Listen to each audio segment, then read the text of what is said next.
Bonjour, bonjour, bienvenue sur les oracles de Sandrine, j'espère que vous êtes tous très bien. C'est parti, on va aller voir ce qui vous attend les vierges pour ce mois de mars 2025.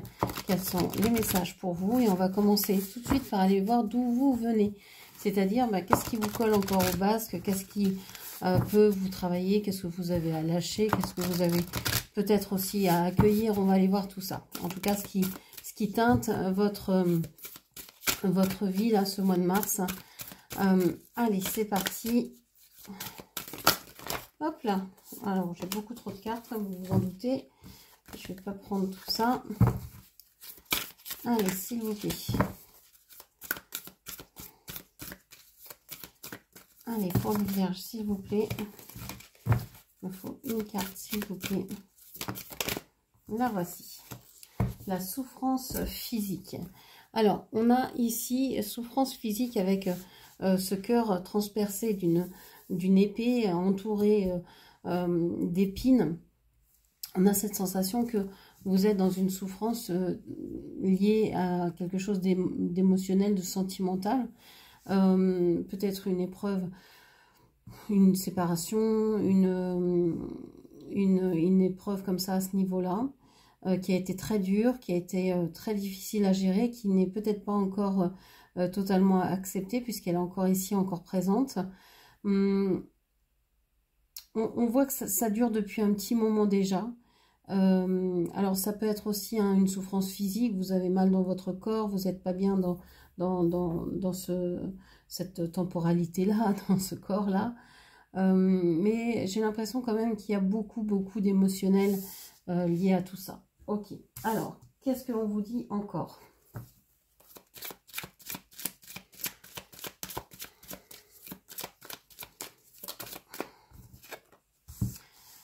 On vous parle du feu, on vous parle de la passion, on vous parle de l'énergie, on vous parle de vous, de vos actions, de comment vous êtes au monde, et on vous dit ici que vous êtes très actif. Vous êtes peut-être avec Mars ici, très en colère. Avec ces deux cartes-là, j'ai l'impression qu'il y a une colère, il y a quelque chose qui n'a pas été digéré, qui n'a pas été accepté du tout. Vous avez envie de vous défendre, d'attaquer même. Vous êtes plus dans l'agressivité presque que dans la compréhension. Ici, il y a une idée oui, d'être très agressif vers les autres, envers les autres, ou de vouloir vraiment tout donner pour arriver à ce que vous voulez. Il y a une idée ici de presque se faire encore plus mal. Ouais, il y a une idée de douleur quand même. Hein. Votre corps n'est pas au mieux, et puis vous le maltraitez peut-être aussi, c'est-à-dire que vous ne lui apportez peut-être pas les nutriments suffisants, peut-être pas assez de soleil, peut-être pas assez de nourriture, peut-être pas assez... alors nourriture à tous les points de vue, hein, que ce soit nourriture terrestre, hein, celle que vous mangez, ou bien celle dont vous nourrissez aussi votre corps en écoutant des discussions, en vous nourrissant de livres, en vous nourrissant d'émissions, etc. Tout ça, c'est une nourriture. Donc, j'ai l'impression que vous êtes vraiment en pleine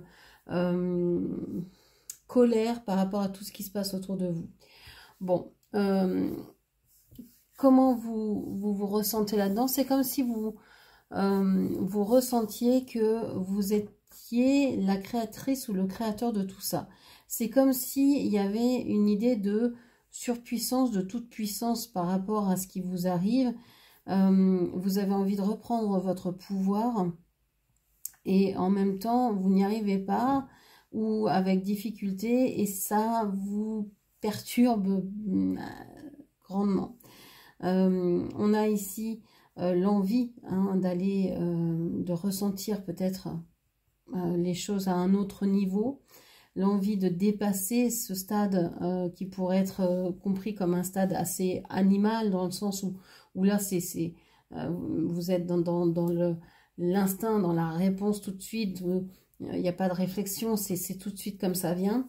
Donc, vous aimeriez peut-être reprendre la main là-dessus, vous aimeriez vous sentir tout puissant ou toute puissante dans votre vie. Vous aimeriez aussi certainement être écouté, être entendu, être aussi véritablement écouté dans le sens où on comprend ce que vous dites et on en tire des leçons et on vous écoute quand on fait les choses selon ce que vous dites.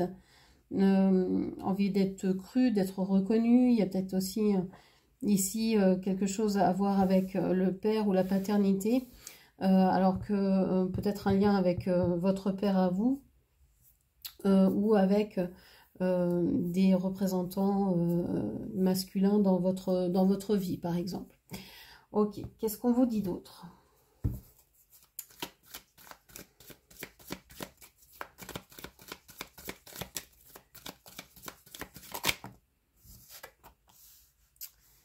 La simulation, on vous dit que vous faites peut-être preuve d'une certaine assurance. Quand on vous voit comme ça, on peut vous dire, c'est quelqu'un qui est sûr de soi, qui est sûr d'elle, qui assure pleinement, etc. Et en fait, pas du tout. Vous cachez derrière ces traits-là de quelqu'un qui peut être autoritaire, dynamique, qui sait ce qu'il veut, etc. Mais en fait, vous ne savez pas. Vous ne savez pas trop comment vous définir, quelle est votre place dans votre vie, dans l'univers, qu'est-ce que vous devez faire dans ce monde. Vous n'en avez aucune idée. Donc vous simulez. Vous essayez certaines choses, ça dépend des personnes que vous avez en face de vous, etc. Ça peut être un peu comme ça, un jonglage de masques, finalement, pour voir ce qui vous convient le mieux. C'est pas pour tromper l'autre, c'est parce que vous n'en avez aucune idée, hein, finalement. Vous n'avez aucune idée de ce que vous voulez être ou de ce que vous voulez incarner véritablement. Ici, on vous dit que soit on vous réclame de l'écoute, soit on vous dit, mais attendez, écoute-moi, écoute ce que j'ai à te dire, écoute, entends ce que je te demande, etc. Soit c'est vous qui demandez aux autres de vous écouter. Je pense qu'il y a les deux et c'est important de savoir que l'écoute va dans les deux sens, que vous avez autant besoin d'être écouté que d'écouter les autres, pardon. Peut-être vous pensez peut-être que vous avez encore plus besoin d'être écouté. C'est pour ça que je l'ai répété 2 fois, je pense. Donc l'écoute est une chose importante pour vous et c'est par là que va passer finalement votre envie d'aimer l'autre ou votre capacité à aimer l'autre. Si vous voyez que l'autre en face peut vous écouter, est capable de vous entendre, etc., vous allez pouvoir vous dire, ah tiens, ça c'est une personne qui me prend en compte. Sinon, vous avez l'impression d'être laissé pour compte et ça le fait pas, quoi. Donc, imaginez bien que l'inverse est vrai aussi, hein, que si vous n'écoutez pas l'autre, l'autre n'a pas l'impression d'être tenu en compte et donc, du coup, pense que vous en fichez, quoi. Alors, comment vous communiquez? On vous parle de karma transgénérationnel. Il y a des choses du passé qui reviennent, des choses que vous n'avez pas évidemment résolues, conclues, qui sont encore là. Alors ça peut être d'anciennes relations qui reviennent, alors peut-être des messages de personnes que vous aviez un peu oubliées, hein, qui étaient un peu sorties de votre vie, etc. et qui reviennent là au mois de mars. Ça peut être aussi des choses qui se transmettent de génération en génération. Vous avez l'impression peut-être de communiquer de la même façon que, je sais pas, quelqu'un de votre famille, et puis, je sais pas, tous les hommes ou toutes les femmes de votre famille se communiquent de cette façon-là, et pour vous, vous vous êtes pas posé de questions jusqu'à maintenant. Vous avez réitéré ce trait de caractère-là, cette façon d'être-là, mais vous vous apercevez bien que c'est pas forcément le meilleur. En tout cas, que ça ne vous sert pas aujourd'hui, hein, c'est pas en étant dans la fougue, dans cette espèce d'agressivité que vous allez pouvoir communiquer sereinement. Et il y a peut-être des choses dues à ça aussi, à cette agressivité-là, qui peuvent revenir du passé, hein. Vous avez peut-être eu déjà des mauvaises expériences avec des des situations comme ça très envenimées, etc. Et donc vous vous le rappelez, vous dites non, je veux pas retomber dans un schéma répétitif, hein, je veux clore tout ça. Donc il serait bon de parler de ce que vous avez déjà vécu, peut-être alors de vous le dire à vous, hein, d'écrire sur un papier simplement ce que vous avez ressenti dans ces moments-là, mais aussi peut-être de voir ce que vous avez ressenti et de le dire, d'en parler aux gens, hein, de vraiment vous dévoiler, parce que il y a beaucoup de simulations ici, donc ce serait bien de pouvoir justement essayer d'être le plus vrai ou la plus vraie possible. Ok. Alors, qu'est-ce qu'on a d'autre? La guêpe, la colère, la vengeance, la jalousie. Dans vos pensées, vous avez cette idée qu'il va falloir vous venger absolument, qu'il va falloir ne pas laisser passer ça, que c'est pas possible. Vous êtes une personne qui est colérique, qui va souvent monter dans les tours, etc. Et vous ne voyez pas comment vous calmer en fait. Mais peut-être que c'est dû à cette souffrance physique ou cette souffrance émotionnelle que vous avez au fond de vous, qu'elle soit consciente ou inconsciente, et qui est là et qui vous tire comme ça vers le bas, qui vous prend votre énergie. Là, vous êtes en train de perdre des petits morceaux d'âme en fait. Donc, ce qui est intéressant, ce qui serait vraiment enrichissant pour vous, ce serait de retrouver ces petits morceaux d'âme-là. Donc, il y a plein de rituels hein, pour retrouver ces petits morceaux d'âme. Hein.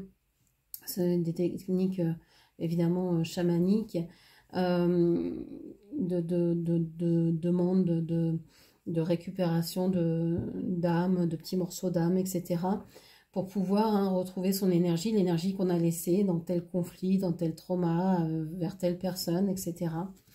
Ok, donc il y a peut-être ces démarches-là à faire pour vous sentir mieux et pour vous alléger. Alors, qu'est-ce qu'on a d'autre? On vous parle de la santé. J'honore le véhicule physique qui accueille mon âme. Ici, on vous parle, hein, je vous disais tout à l'heure que vous n'étiez peut-être pas...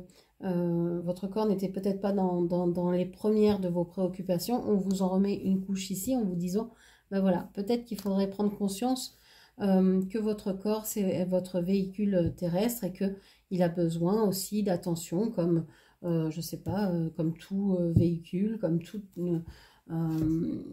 toute chose, a besoin d'attention pour grandir, pour bien se développer. Donc, de prendre soin de soi, c'est important aussi. Et pas qu'en surface, hein, il ne suffit pas de prendre une douche et de se raser ou de se coiffer tous les matins pour dire bah, j'ai pris soin de moi, ça en fait partie, mais il y a encore plein d'autres choses derrière.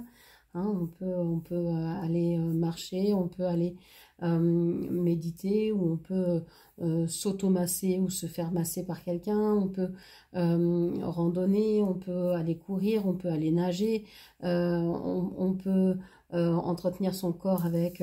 je ne sais pas, des huiles, etc., pour entretenir sa peau. On peut aussi faire attention à son alimentation. Enfin, il y a plein de choses comme ça. Et puis aussi, hein, je pense qu'il n'y a pas que le corps physique.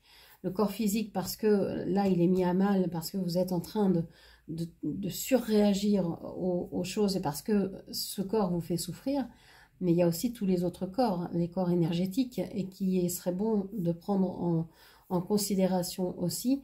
Parce que je pense que vous avez des fuites énergétiques qui vous drainent et qui vous empêchent d'aller bien en fait.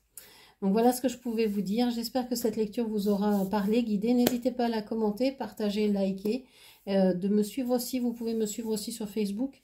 Vous avez les horoscopes tous les jours sur Facebook, donc n'hésitez pas à me rejoindre. Vous avez toutes mes coordonnées donc, et toutes mes adresses en barre de description, ainsi que tous les soins que je propose avec les tarifs et le moyen de me contacter. Donc je vous dis à demain pour ceux qui me retrouvent sur Facebook et dans un mois pour ceux qui me suivent sur YouTube. Merci à vous, au revoir.